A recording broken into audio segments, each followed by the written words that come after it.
It appears the plan was to originally have taxpayers cover council members' game tickets too, but that recently changed since the game itself is considered personal entertainment, not business. The city considers this partly an economic development trip, one that will elevate the Charlotte brand internationally, while at the same time help our leaders learn how another major city is tackling the same urban problems we face. No matter how the Carolina Panthers fare on the football field in Munich, it's a lot more than just a football game. The city of Charlotte believes the team it brings to Germany will fly home with a win.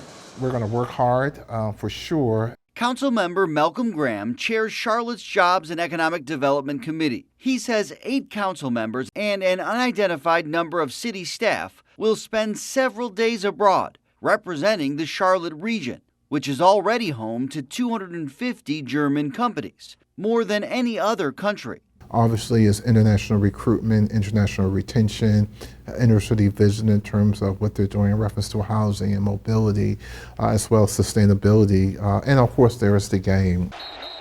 The game is the excuse to be there. Germany's honorary consul, Reinhard von Hennigs, says outside of the game, the Charlotte entourage will have the chance to visit major German trade shows and take in marketing seminars. Hopeful the personal touch will lead to action. I can see a strong community reaction from German companies who would like to come to the United States to say, well, if Charlotte is so prominent here, let's try it out. Let's visit Charlotte and evaluate whether Charlotte is a good market for us. While 2/3 of the city council plan on traveling to Germany, a handful, including the mayor, intend to stay behind. For me and my platform and my constituents, it would not be in my best interest to go. Councilmember Tijuana Brown is among those who declined to attend. She says her district needs resources to address problems like crime and housing, and doesn't believe using city money to travel overseas aligns with that message. I would like to take the resources and allocate them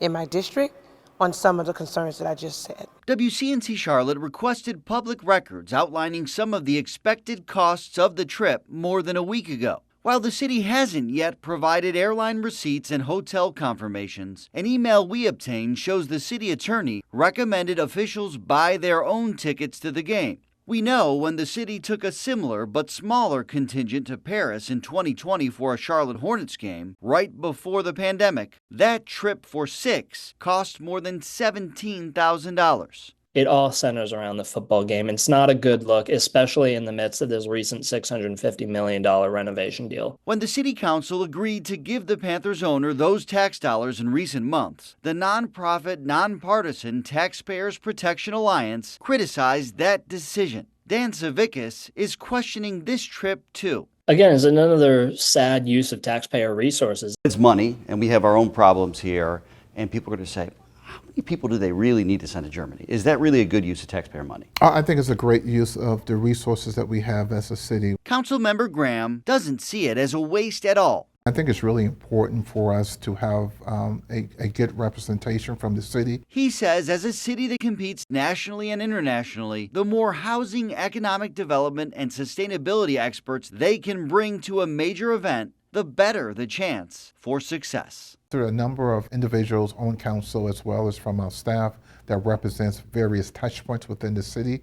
So they all have a vested interest in going and learning and sharing and bringing back that information so that we can be a better city. Mecklenburg County Commissioner Susan Rodriguez McDowell told me she is going to Germany as well, but said it's an economic development trip for her, not a football game trip. She's chair of the county's Economic Development Committee and believes the county needs a seat at the table too. She says the county's Economic Development Director is also making the trip. Nate Morabito, WCNC Charlotte.